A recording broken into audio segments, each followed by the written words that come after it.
Hello, hello. Good morning. Good morning. Good morning. Just in time for 11:11, my favorite number. All right, we have no idea what happened this morning, but nonetheless, we made it on the air. It's 11:11 and it's time for Sand to Soul. We usually come on promptly at 11 o'clock, but for some reason we had some technical difficulties. I still don't understand Mercury is how. in retrograde. There you The go. universe's energetic pool made us 11 minutes late, which is totally cool. Absolutely right. It was beyond our control, beyond human control. Anyway, my name is Stuart Fournier. I'm a 25-year veteran of the real estate industry here in Los Angeles, specifically the South Bay. And it's my pleasure to introduce my lovely co-host. Hello, everyone. Good morning. My name is Anastasia. I am your loan queen, the South Bay mortgage broker, and I'm also licensed in Texas and Florida. And today, Stuart, what an amazing topic. I kind of have some personal insights on this, and then I'm just super excited to let in on the big mystery, right? I mean, not a lot of brokerages are offering this fantastic tool that Compass has. Right, and we're going to talk about that in a few minutes, but let's let people know what we're actually going to talk about today, and that is how to get your Yeah. house ready for sale, which by itself is a subject that obviously I can go on for hours about. We're going to minimize it to about 10 or 15 minutes this morning, and that's the purpose of the show.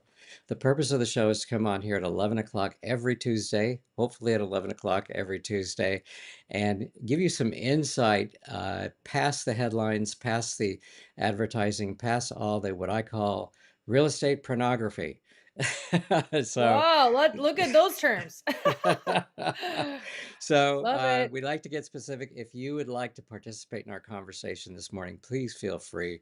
We're not in a rush, and we'd be happy to answer any questions. Just give us a shout in the comment sections, hit a like button, whatever you'd like to do, and you can feel more than happy to participate with us. But this was Anastasia's idea. She wanted me to talk about what's really important and what the planning is to go into getting your house for sale. And I'll go ahead and just start off a little bit by backing up a little bit in terms of what you should think of overall. Let's forget about what the house actually looks like. And the reason that I say that is you want to Mhm. start from where? You want to start from what really makes people buy your house. Now, what is that? And that is emotions. In other words, how they feel about your house once they come into it. So, whenever you think about getting your house for ready, I don't care what house we're talking about, you want to appeal to yourself, your buyer, not yourself. Now, what do I mean by that? Mhm. Well, when you present a home, what you need to do is think in terms of presenting a new home to a buyer, not your house to a buyer, right? And the Good distinction one. there is that for all the love and the compassion and the memories and the blood, sweat, and tears that you've poured into that house, I'm sorry, but it doesn't matter to the buyer. It really doesn't. Okay. And that's a very tough Ouch. hill to climb, right? I understand that completely. Yeah. We're all in that situation. But the truth of the matter is, the best thing that you can do for yourself when you're getting your house ready for sale is think about what the buyer wants, not what you're going to Mhm. present.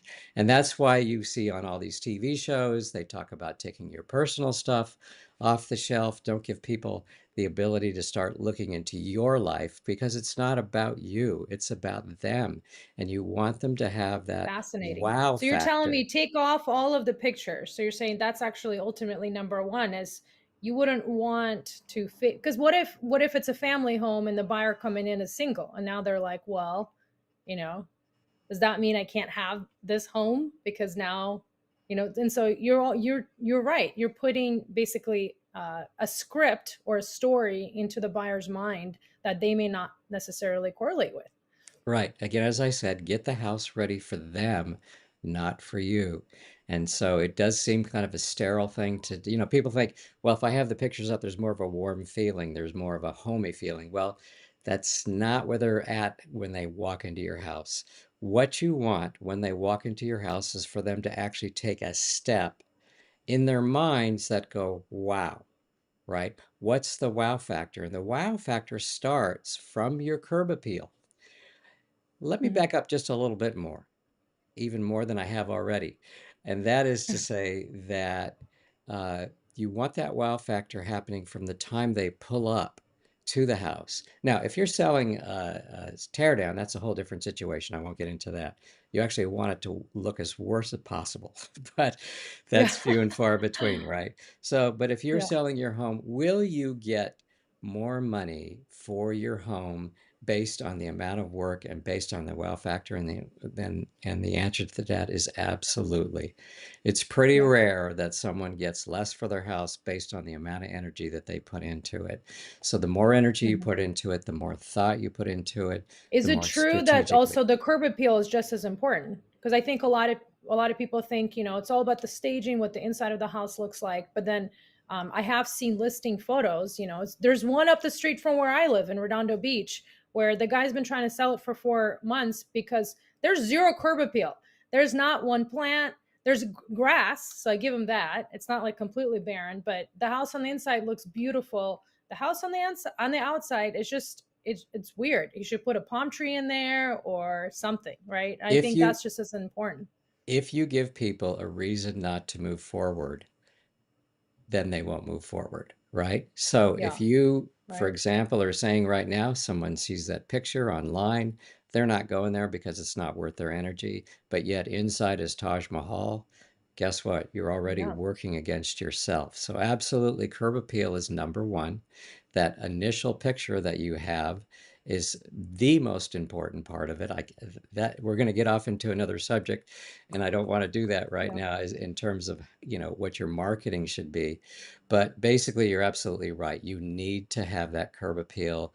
That's step one. Step number two is when they actually walk in the house.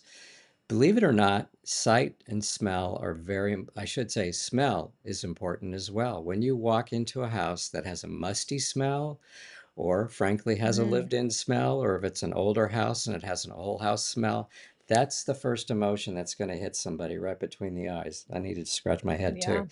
So that's I won't say that's number one, but those are all important things. This is a combined effort. It really is a strategy and sort of a musical that you're putting Would you together. recommend baking those cookies in the oven before somebody walks in, or You is know, that I just a honestly, hearsay on the yeah, streets? that the cookie thing, not Yeah. so much. I think you're appealing to appetite rather than sensory Right. perception. So I would go with smell first, really, or in terms of Hmm. perceptions, sensory perceptions. Right. Um, there's nothing wrong with having baked cookies, Right. but I wouldn't be baking them. I really wouldn't, because that's going to overpower the smell of the whole house, and you lose some effect there. Again, a personal choice. But anyway, the again, as I mentioned, you're making that emotional appeal. Bottom line is, and I think this is the more important aspect of this, people are concerned. People don't want to spend money. People don't want to spend money unnecessarily, and I understand that. But the bottom line is, I've been doing this for 25 years, and I can tell you that 90 to 95% of the time, every penny that you pour into the home, whether it's an up market, down market, whether you're going to get more or less, you do get it is an investment.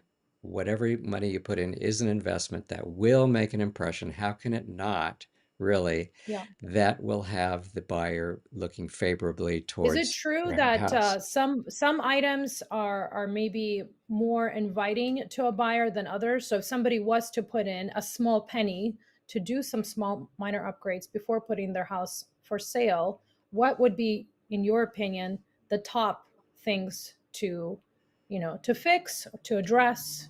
A Okay, lot of people say maybe it's even the door color, right? Right? I don't know. You tell me. right. So this, research has shown, experience has shown that number one is the kitchen. Okay. Interesting. Number Hmm. two are the bathrooms. Number three are the bedrooms. And believe it or not, number four is the living area. And why is that? Kitchen, obviously, everybody knows, no big secret. That's where everybody hangs out, right? That's the place where things are done. That's the place, that's the nucleus of the home. when you get up in the morning, when you come home, and when you're at dinner. So kitchen is number one. Bathrooms, of course, are a sign of people's attitude towards being clean, attitude towards being spotless. And so people do judge you. Stay away from those medicine cabinets, though. Clear them out, right? Oh, that's true. Okay. The bedrooms, of course, are pretty boring, frankly, unless you have someone who's an artist and they've done some crazy things and put it in their bedroom. But bedrooms would be, like I said, those would be third. And then living areas, right? That kind of ties everything in. People don't place as much in that as they do the kitchen, but like I said before, kitchen is number one. So if you have to pour money, I would say kitchen first, then the If somebody has bathrooms. limited funds though, with outdated, kitchen and bathrooms, how would one go about doing that? Because Okay. I imagine you're saying not a full gut and redo of the kitchen, but maybe painting the cabinets or doing something else to make it look nice and presentable, but make it look better than whatever it was, right? Anastasia is probably the best setup person that I've ever run into. She's setting me up for what I'm about to say. Thank you very much for this. Well, Love it. the thing that Compass does is one of the reasons I work for Compass, because they were actually the originators of this about 5 or 6 years ago. Many of you may have seen these programs where people will come out and actually forward you the money in order for you to get your house ready for sale. And I bring that up advisedly because that's kind of an industry that took off as a result of Compass coming up with the idea for the first time. Let me review it just a little bit for all of you that are out there that don't know what I'm talking about. When you get your house ready for sale and you don't have funds, what real estate companies are getting into now is the ability, and we call it the Compass Concierge, the ability for us to give you the money up front to go ahead and do these types of repairs. And then at the close of escrow, collect whatever funds we have given you. That's Compass Concierge. Years ago, it used to be completely free. There were no interest charges, there were no setup Mhm. fees, there was nothing. And in fact, and most people were very afraid of this, they thought there would be a lien on their property as a result. But guess what? There are no liens either. So this was free money that Compass was giving away at first. Unfortunately, it's not free anymore. They do charge about $700 for that fee to get involved. However, there still is no interest charge on these types of That's pretty good. fraud that there 700 was. is seems like a lower end, investment in terms of, what if I do need 20,000 to paint my walls and to potentially do any other minor fixings, which could bring me in excess of $50,000 because now it looks more refreshed and I don't Ab, have those funds. This is ab, a good for $700. That's a deal in my opinion. yeah, it Is there still a is. cap to how much the Compass Concierge is? There Like, is. Let could me, they renovate the whole house and it's $200,000 later and you're digging a deeper grave here? well, What's the what's it? limits here? Right. So it's interesting that you asked that because in the beginning there were pretty much no limits. And throughout the years, Wow. of course, they have found out that, there needs to be somewhat of a limit. There was always a limit based on the amount of equity that you had in your home. Mhm, mhm. Obviously, Compass wasn't going to gamble with you not getting a good sale price and then having been invested at that. So they needed to know that there was some equity there in order to do that. And that was a whole different scale I won't get into now. But since then, they've gotten a little more strict about it. It depends on the price point, to be quite honest. But they're still Okay. giving you enough money to do, painting, minimal repair. And that's the other aspect that's really kind of nice. You can choose whatever it is you want to choose in terms of the repair. It used to be they kind of wanted to know what you were going to do, but they're not even doing that anymore. They're basically giving you a Nice. credit card and saying, go out and spend whatever you want to get your house ready based on And what how you long think does is it gonna necessary. and how long do if somebody was to do this and let's say they spend $20,000 on fixing things, how long would they? I mean, I imagine they need to pay the money back. So how long is that process like? So, believe it when or when does not, the money due to the bank? the, the money's due a year after you receive it, basically, which is pretty good. Wow. Yeah, you have Wow, up that's to a pretty good. year. Right. And I've Okay. had one deal that was coming up on a year, And even then, I probably shouldn't say this, but they were okay about it. We were a couple of days past due or something, and it wasn't though there was a collection person coming after me or coming after the client or anything like that. So Compass is Right. really, really good about that. Obviously, if you can't sell your house in a year, there's a bigger problem that's going on other than the actual repair. So having up to a year is extremely fair Is in there any terms of getting around. limitations as to the property type? Is it commercial and No. residential, or is it strictly residential? Well, I'm sorry. Yeah, this is strictly residential between 1 to 4 Okay. units, right? And Okay. so yeah, that's the only restriction. So whatever you Cool. need That's to good to have. know. Yeah. Yeah. Anyway, And if it you'd like, doesn't have to and then yeah, that's perfect. I love it. The Compass Concierge. And anybody, I imagine, if they want more information on Compass Concierge, they can contact you, or they simply go online, look into Compass Concierge, and basically what you just said is available online. It's not like we're making this program up. right, number one. Number two, let me caution you as well. Now, when Compass developed this program, which is really terrific, and as you can see, as we've discussed, it has limited limitations. I mean, $700 is nothing really when you stop to consider what you're going to list your house for. But there have been imitators out there. And there Mm, is now a little mini industry. There's probably 3 to 4 major companies that I know that are doing specifically that. They're not brokerages. They're actually going to people and finding people that are doing just that service alone. They're not brokerages, they're not realtors.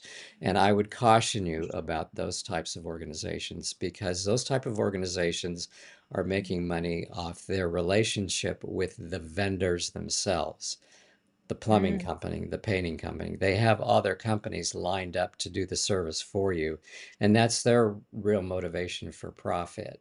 They're not in the business of being a realtor like myself that's in the concerned about what your return on investment is going to be for the right. sale price, right? So when you go to find these other companies out there that do the same thing, I would definitely go to a Compass Realtor. I think I know one, and get a second opinion as to what you're going to be charged because you do have sort of a one step removed from what the true motivation is to Mhm, get the mhm. sale of your house.